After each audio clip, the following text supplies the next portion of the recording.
देवकी जी के गोदिया में ललना वाना,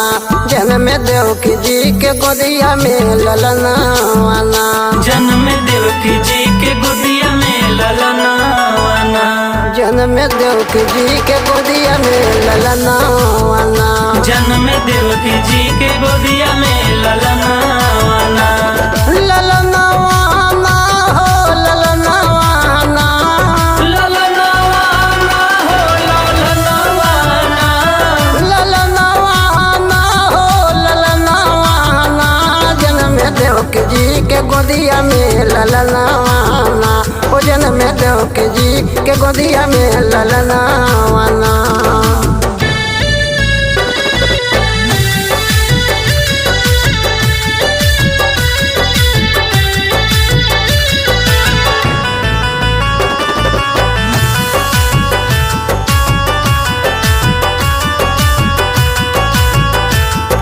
सोए नहीं जाना सोए खुला दरवाजा,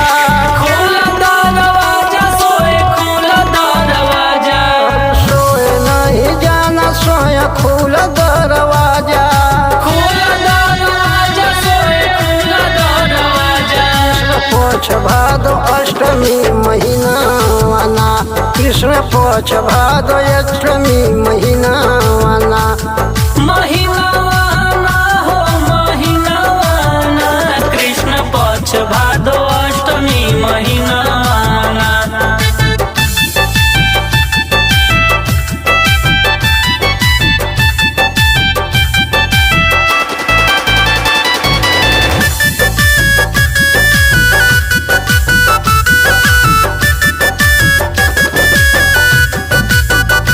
नंद स्वरूप में सुताई चले मथुरा के धाई, मथुरा के धाई चले मथुरा के धाई, स्वरूप में सुताई चले मथुरा के धाई, मथुरा के धाई चले मथुरा के धाई, पानी मथुरा में फफाई भर पवना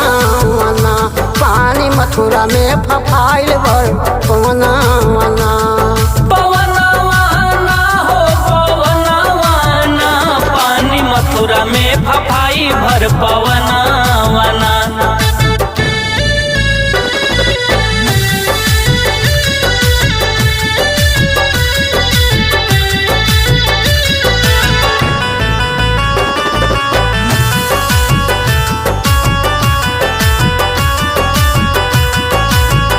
जमुना छुए के चरना बढ़ने लागी सोना सन, बढ़ने लागी सोना सोना, बढ़ने लागी सोना सोना, जमुना छुए के चरना बढ़ने लागी सोना सन, बढ़ने लागी सोना सोना, बढ़ने लागी सोना सोना, बीच गैली छुई के चरना वना, सत बीच गैली छुई के चरना वना,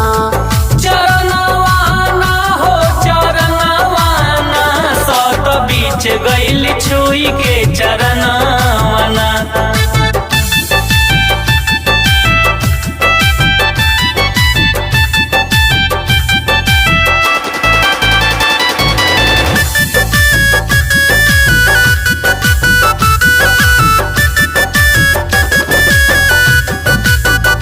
नंद गोकुल में आई लाल जसोदा घर सुताई, लाल जसोदा घर सुताई, लाल जसोदा घर सुताई, नंद गोकुल में आई लाल जसोदा घर सुताई, लाल जसोदा घर सुताई, लाल जसोदा घर सुताई, मथुरा में नंद जे खाना वाना, लौटे मथुरा में नंद जे खाना वाना, जेहल खाना वाना, जेहल खाना वाना, लौटे मथुरा में नंद जेहल खाना वाना,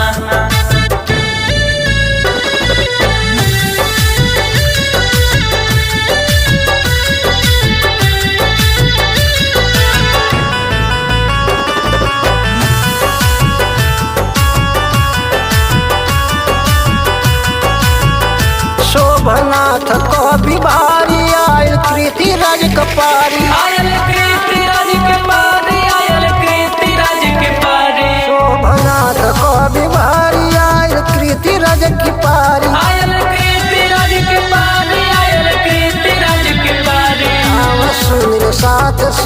सिमूरत कजरियाना,